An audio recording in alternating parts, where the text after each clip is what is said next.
तो इस प्रकार भगवान ध्रुव जी को दर्शन देते हैं।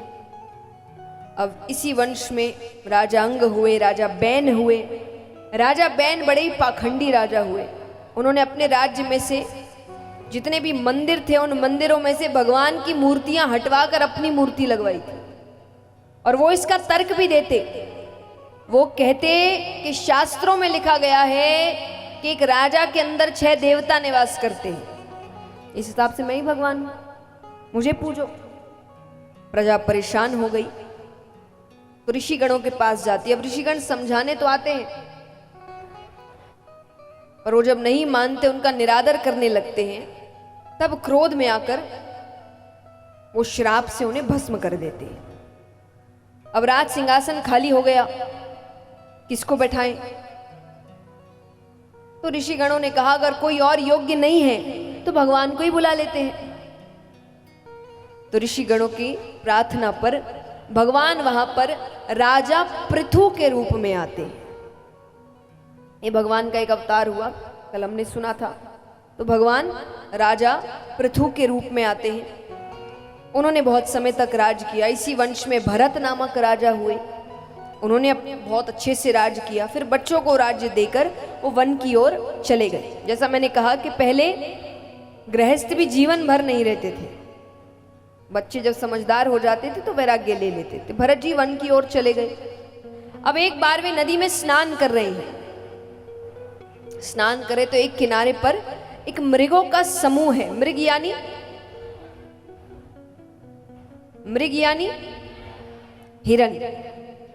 अब उसमें एक मृग मादा भी थी जो गर्भवती थी। तो अचानक से शेर की गर्जना होती है तो जितने भी मृग है वो सब दूसरी ओर छलांग लगा रहे हैं। उस मृग मादा ने भी लगाई और उस चक्कर में उसके गर्भ से बालक गिर गया। अब वो पानी में गिरता है तो पानी में भरत जी है। भरत जी ने तुरंत पकड़ लिया। माता की मृत्यु हो गई। अब उनको लग रहा है कि बच्चा कहाँ जाएगा, तो वो उसे अपने साथ अपनी कुटिया लेकर आ गया। अब वो 24 घंटा उसके साथ रह रहे हैं।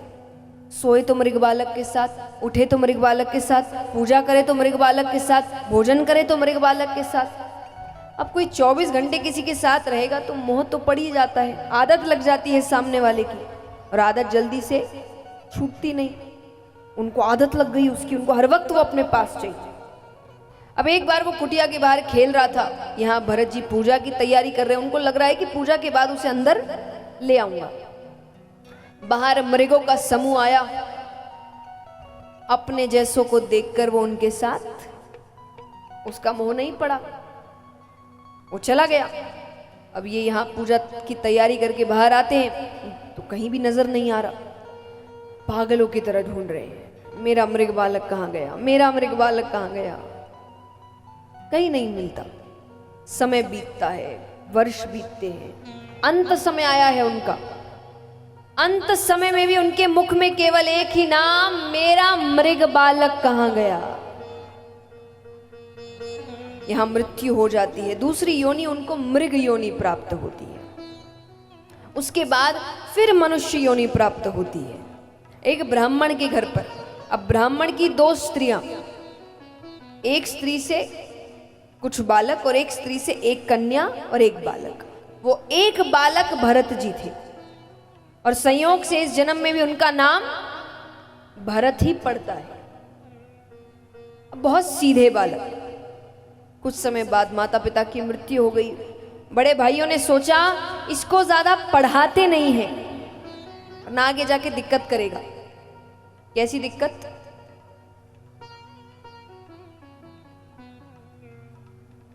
कैसी दिक्कत?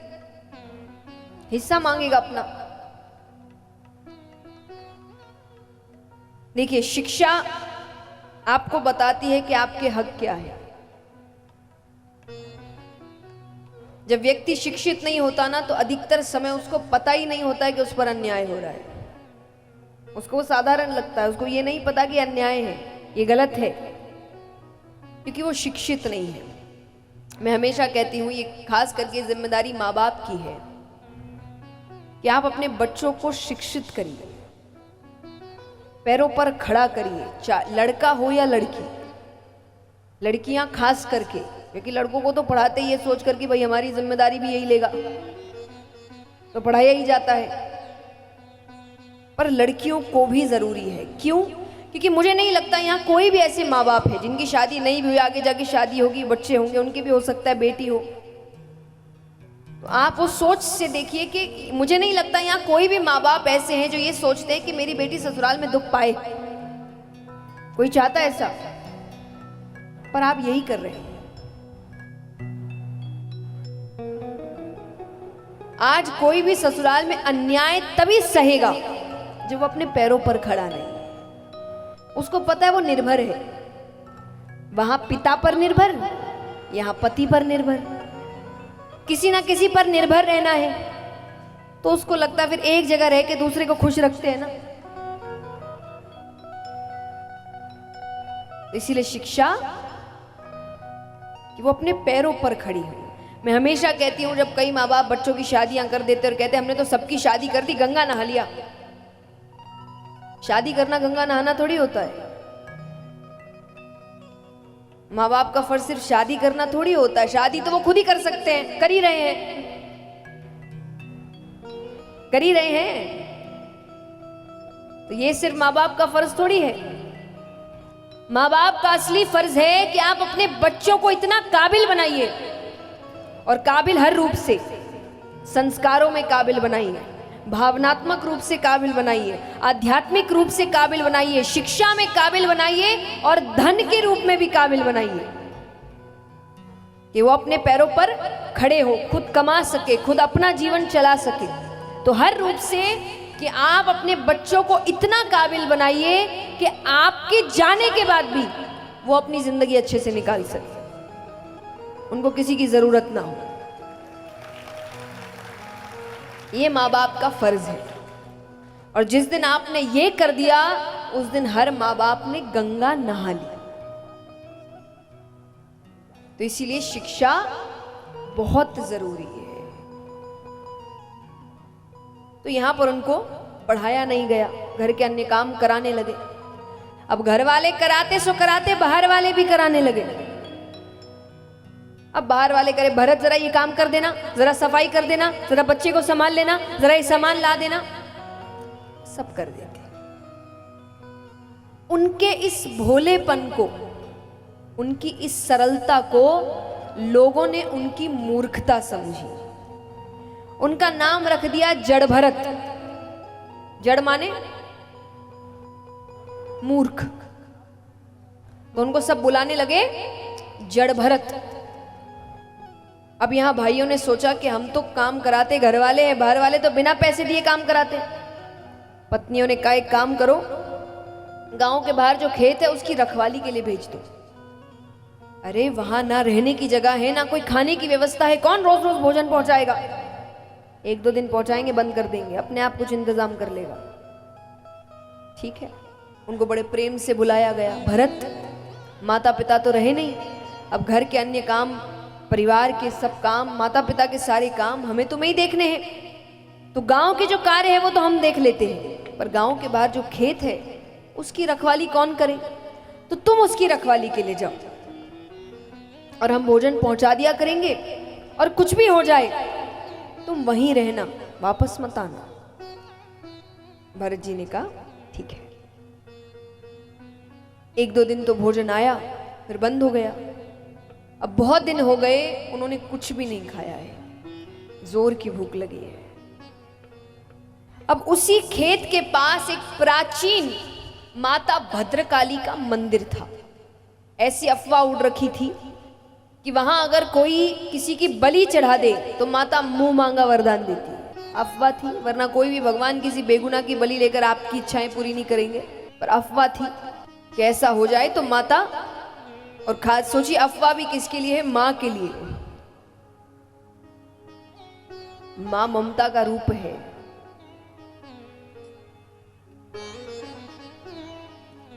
तो ऐसी अफवाह उड़ रखी थी। अब यहां पर भरत जी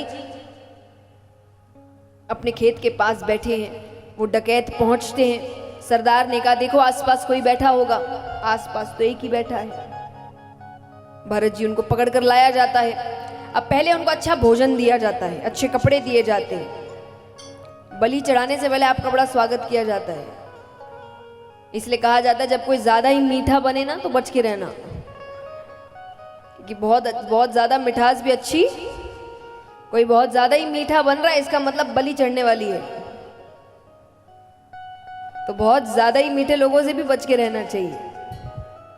अति किसी चीज की अच्छी नहीं होती, अगर कड़वाहट की अति अच्छी नहीं है तो मिठास की भी अति अच्छी नहीं है। तो उनको पहले भोजन दिया गया, वो इतने भूखे हैं कि दोनों हाथों से खाने लगे। जब तृप्त हो गए तब एक डकैत को अपने पास बुलाया और कहा कि आज कोई उत्सव है क्या, मुझे इतना अच्छा भोजन दिया जा रहा है, कपड़े दिए जा रहे हैं। उसने कहा उत्सव नहीं, आज तुम्हारी बलि चढ़ाई जाएगी। भरत जी कहे फिर तो रोज मेरी बलि चढ़ा दिया करो, बस मुझे भोजन दे दिया करो। उनको बलि तक का मतलब नहीं पता। जो मैंने कहा ना आपसे, जब व्यक्ति शिक्षित नहीं होता तो कई बार उस पर अन्याय हो रहा है, उसको पता ही नहीं होता उस पर अन्याय हो रहा है, उसको वो साधारण ही लगता है। तो वो कहे रोज मेरी बलि चढ़ा दिया करो। अब वो ये डकैत और खुश हो गए कि मतलब मूर्ख है, कुछ भी कहकर इसकी बलि चढ़ा देंगे। तो उससे कहा गया तुमने सही कहा, आज उत्सव है, आज माता दर्शन देने आएगी। तो उनको मंदिर में लाया जाता है, कहा जाता है आंख बंद करके सर झुकाकर घुटनों पर बैठ जाओ, अभी माता दर्शन देने आएगी। तलवार निकालते हैं, मार नहीं लगते हैं कि वहां पर साक्षात माता भद्रकाली प्रकट होती है। बोले काली भद्रकाली मैया